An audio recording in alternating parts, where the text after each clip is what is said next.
पाशदण्डपाणिवादिकारणम् रामकायमादिदेवमक्षरम् निरामयम् भीमविक्रमम् प्रभुम् विचित्रताण्डवप्रियम् काशिकापुरादिनाथकालभैरवम् भजे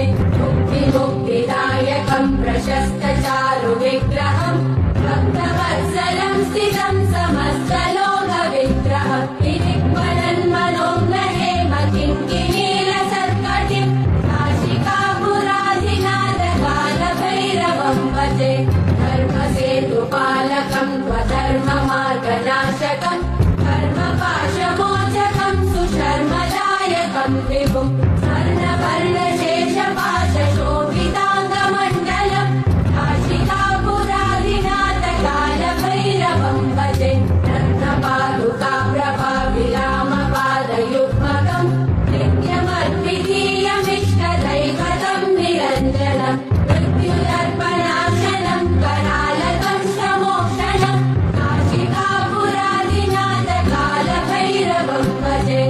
अट्टहासभिन्नपद्मचाण्डकोशसन्ततिम्